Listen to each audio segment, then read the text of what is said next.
Yeah. There's level 3 professional degree. So, phase 3 professional. Wow. And have you always wanted to do that? Not initially. Yeah. But I'm kind of very choice field, so I switched back to do project. Okay, and what's next for you when you're done? I'm going to go to industry. Yeah, and actually, so you want to be, I think we were inspired by all the chef programs and fantastic. Yeah. Brilliant. You enjoying college? Yeah. I'm really interested in that. Hi Rachel, I'm Karen, I'm the principal here. Hi Rachel, so lovely to come. I'm so happy you're here. I've done 2 years at a different college, came over here to do first year of electrical, just to open doors for different careers. So yeah, it's my first year, so far quite and I'm enjoying it. Because I have to use, this is a It has. I've had What did you do before? I did aviation operations at Sunset College and logistics. So 2 different things. So then I moved over to electrical. What's the big ambition? What's for when you get finished? What's the plan? Whatever. I do sports, I do football, I do boxing. I could become a coach if I really wanted to. Take careers in electrical. You've got yourself all, you've got your plan. You worked for a company before that done CNC machines, but they're a good 30, 40 years old, so when you've got a brand new one, it's a whole new thing to learn. Got to learn all the new things. So what's the plan for you next step? I'd like to become a tutor after my apprenticeship, but I also want to get more involved with Dan running these from the commercial side as well. Yeah, I love this idea you were saying about actually doing work for the company. Rachel DeSouza, Children's Commissioner, coming here to Harlow College. So far, impressed? Really impressed, especially to see the young people like really getting involved in the trades they're going to want to work with. I've met people kids who are going to work in the media, electricians of the future. I've seen cooks of the future. Really impressed. We need more of this in the education system. One of the things is that we're over at the opening of a salon, and one of the young people we met there said, "I want to start a business." And somebody just off camera here doing one of the courses says, I want to open a bakery. Is that encouraging? Is that part of your philosophy as well? Absolutely. It's hugely encouraging. And, we need to encourage the entrepreneurs and the people who are going to deliver the services of the future. And I'm really pleased to see Harlow College doing that. Do you think education moment, if I eavesdrop on a conversation, about too binary at the moment? It's either vocation, academic. Can't it be both?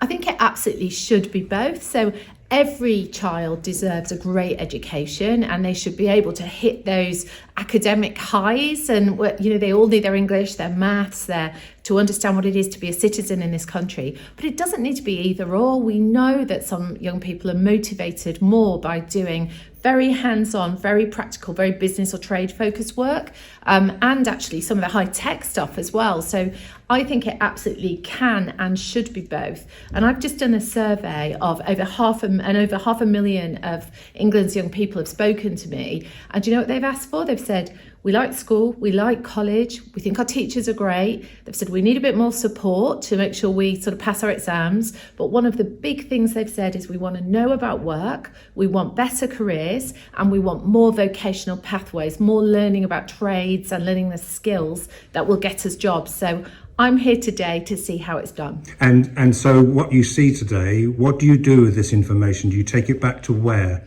Yeah, so my role is to protect and promote children's rights, to stick up for children and young people. So I'm talking to government all of the time about what children and young people need. I'm based at the DFE, and trust me, I will be taking what I've seen here back and just sharing what great provision there is and what these, the ideas that I've picked up here today. And finally, just Robert Halfon, the MP for Harlow, is just to your right. So how do you work with him and his committee?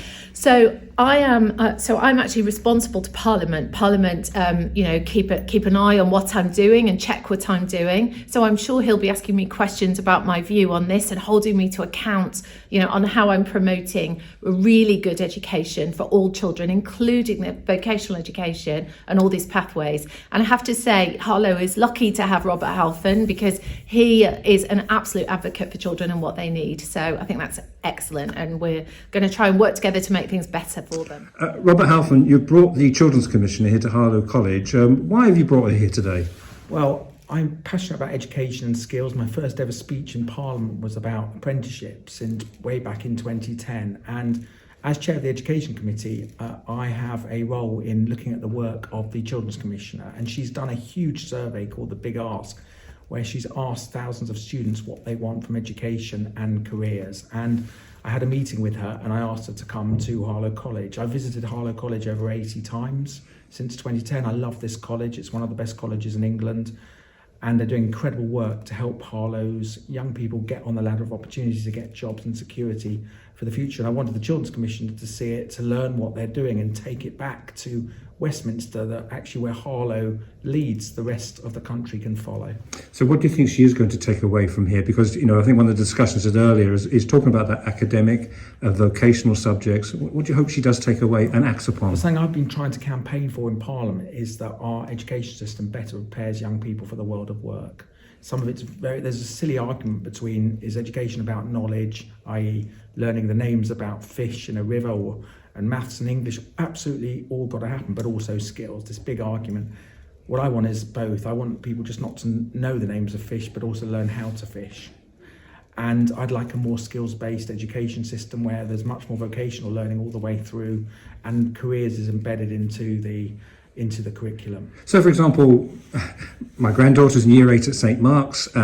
She's been to Westminster, but she's thinking about accountancy. Now, I guess you'd just say in education at the moment, and she's only Year 8, but she should really, it's good that she's thinking about that in Year 8, but I guess the question is, where's the pathway from there? Well, what I'd like to see, first of all, is that all children in all schools, even primary, actually part of the curriculum is work experience. So obviously for young children, they might just visit a company for a day or two a term. Others, as they get older, would actually work in those companies for a few days in the term, or for a couple of weeks, or even one day a week. I'd like to see careers embedded, so not just that you don't just teach mathematics, but you teach people, what does that mean if you become a mathematician? Does that make you a good accountant? I might need some help, by the way, because numbers are not my thing, so I hope she does well in accounting. I'm sure she will. But in every part of education system, we've got to be preparing young people for the world of work. We've got a very difficult and different world ahead. We're coming out of COVID. Jobs are going to be difficult to come by. And we've got this thing which is called the fourth industrial revolution. And what that means is that a lot of jobs currently done in all sectors are going to be done by robots or computers. McDonald's workers, a million of McDonald's jobs are going to go around the world because that will be done by computers. You mentioned accountancy. In the City of London, I went to a bank where they're retraining all their accountants to be cyber security officers, because the accountancy work can be done by robots. And this is going to happen more and more across all kind of jobs. So we need to make sure we've got a highly skilled population, that Harlow's young people are. There's a lot of things happening in Harlow with regeneration, the Advanced Manufacturing Centre, the new hospital, and many other things. We've got to make sure that Harlow's young people are getting the skills they need so they can get the good jobs of the future.